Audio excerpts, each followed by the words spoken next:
Okay. Hi Bianca, congratulations. Thank you. Congratulations for a new venture from Wise Peaks. Nabaybayan Oh, namin yung career mo and shucks. now Thank you. PBB and other mga projects.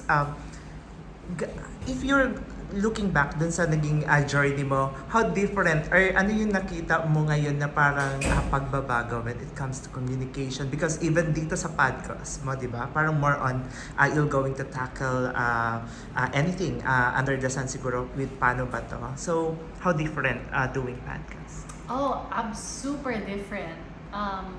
Television work is more about knowing yung material. For example, why speak? So, that's social issues, kailangan updated ka. Or for PBB, kailangan mong alamin talaga yung kwento ng mga tao sa loob and give context, etc. etc. So, in that sense, parang ang trabaho kasi ng host, we're a medium We're a medium to tell the message nung show. But with podcasts, it's entirely different kasi it's all up to me. It's all up to the creator of the podcast kung ano yung tipo ng mga kwento na gusto niya i-share, ano yung message na gustong i-impart dun sa mga makikinig. And you were saying kasi, looking back at my journey, I think that lahat nung napagdaanan kong show in the past 19 years really is what equipped me to be able to do this podcast this way. Meaning, kung hindi ko napagdaanan lahat ng yon, this probably wouldn't happen right now.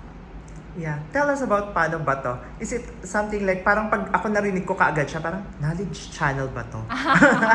Kasi parang Paano ba to? So, yeah, if you can share with us. So, the name Paano ba to actually started, so in 2014, I was the editor-in-chief of Meg magazine. So that was a young women's magazine. And then I was a columnist for Philippine Star at the time. And so as a writer and editor, parang syempre it was in my head na dream ko siguro magkalibro, ganyan. And so 2014 was the year that happened. I knew I wanted to write a book that was more self-improvement, self-help, advice type. And I was thinking about a title for maybe a few months. I said, I wanted a title na when you hear the title, gets mo na agad kung ano yung laman ng libro. Or when you hear the title, it's something that everybody says. And so, I forgot how, in what form siya pumasok sa utak ko. But when I pitched it to Mega Publishing, then sabi ko, this is the book that I want to write, etc. etc. The title is Paano ba to? And it was the perfect title kasi it's something all of us say when we're trying to figure out something, when we have a question in our head. Kanina lang, nung tinatayo to, di ba sabi nila, paano ba to? Di ba? Parang it's something you really hear every day, whether about little things or faced with big life challenges, di ba? Paano ba to? So, nung pumasok yun sa isip ko, I'm like, parang it feels right. This is the one. And so when I pitched it, they approved the book right away. I went to writing it, eventually published it November 2014. And because the title resonated so much, I actually have it trademarked. That's a fun fact not a lot of people know. Paano ba to is trademarked to me for print, video, events. It has several scopes. So, inown ko na talaga siya, literally. Like, meron bang event na parang every time may mga celebrity friends ka, Bianca, paano ba to? Hindi naman, kaya napunta ka hindi dun naman. sa, But, since tanong, kaya ang tanong, parang gano'n. It's just a common Pinoy phrase. So, I wanted the book title, of course, to be catchy, to be something na, yun nga, pag nakita mo yung title, di ba ang ganda ng librong mga ganun or movies even, na when you read the title, okay, it's about this. You're very clear. And that's something I wanted, clarity. And so eventually, yun na yung title ng YouTube series and eventually the podcast adapted the same title as well. Oh, so you're like the go-to person na parang gano'n. So, hindi naman, isa sa mga go-to person. I offer one perspective that they can listen to. Yeah, for those listeners na excited na makinggan yung podcast mo, ano yung mga, generally, ano yung top 3 topics na parang you want to focus sa Paano ba to? So far, so the podcast has had by now 100 99 episodes. On YouTube, it's around the same number. And it really only revolves around career questions and questions about self.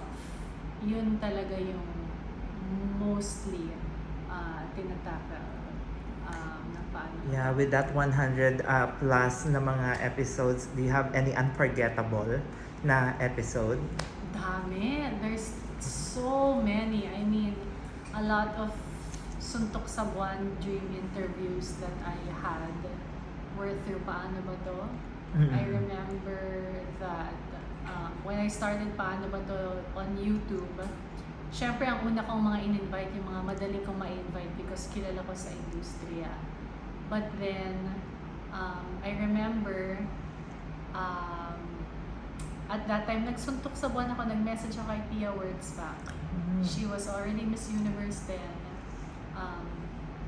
We had no previous relationship, talagang acquaintance lang. But when I explained to her that, oh, it's the type of program that you get to share advice. And she said yes. And I was like, sometimes though, you really just have to ask and they just might say yes. And to this day, that's one of the episodes that people keep coming back to because her episode was How to Not Give Up, an ode to her Miss Universe journey.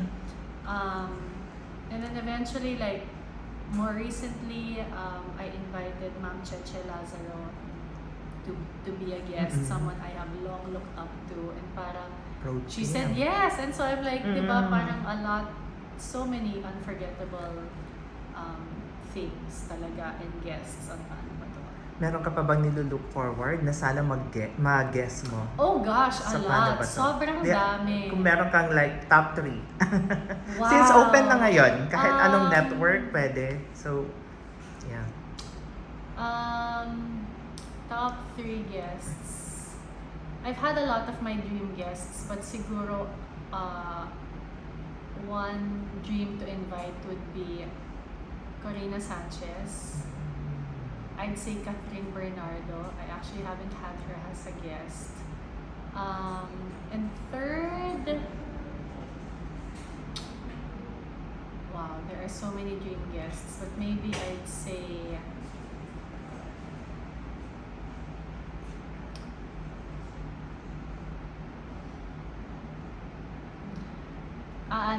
dream big na ako. Super dream guest.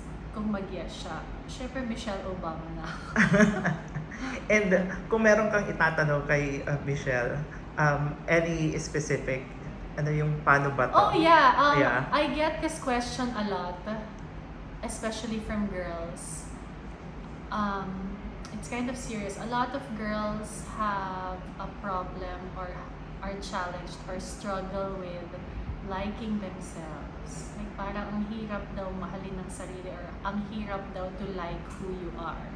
Like genuinely like who you are. And she constantly says that in her talks, and parang if there was advice I could give younger girls, it's that you have to know who you are and like who you are.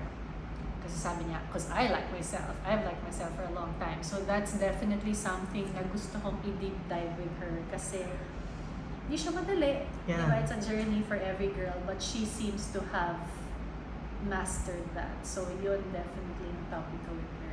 If suntok sa buwan, manifesting. Yeah. Malay mo, mag-yes. Correct. So, after listening to your podcast, what you want to convey to your listeners at saka mga bago mo pang listeners? When Paano Ba To kasi started, it was very direct, meaning may magsasend ng letter, tapos maghahanap ako ng tao na napagdaanan na yon or expert on that to give advice. But through the many years, it has evolved, and now I'd like to think of Paano Ba To as we still tackle life issues, like I said, career and self. But for me, hindi na siya yung parang, this is my advice, ito yung gawin mo. For me now, it's more of, this is a new perspective. Maybe you'd like to look at things that way. I'm not telling you what to do. My guest is not telling you what to do. But ito, baka you can look at it this way and baka ma-figure out mo. So it's more of that. A fresh perspective, new ways of looking at things or dealing with things. Yeah. And For my last question, what is your paano ba to Bianca moment? If you're going to ask yourself, paano ba to Bianca? Ano yun? Paano ba to? Paano ko ba pwedeng gawin lahat ng gusto kong gawin with paano ba to and in life? Kasi I have so many ideas that I want to bring to life, pero iisa lang ako. So I have to figure out paano ba to? Paano ko ba magagawa lahat ng yun? Yeah, speaking of Bianca, what else you want to do? Nag-host ka na, and then nasa TV ka. So, what else your dream project? Meron pa ba? Dream project? Wow. None specifically na dream project siguro, but I'd like to bring paano ba to more places, probably. And by that I mean, I do kasi paano ba to live, which is like a live session na parang workshop. So, a dream would be to bring that to Cebu or to Davao, abroad, malay natin. But yeah, those are little things that I dream of. Thank you, Bianca. If you can invite our listeners or sa mga YouTubers. Yeah. Go ahead. Yes, I'm inviting everyone to check out Paano Ba To, the podcast. That's on Spotify or wherever you get your podcasts. Salamat! Thank you and congratulations. Thank you very much!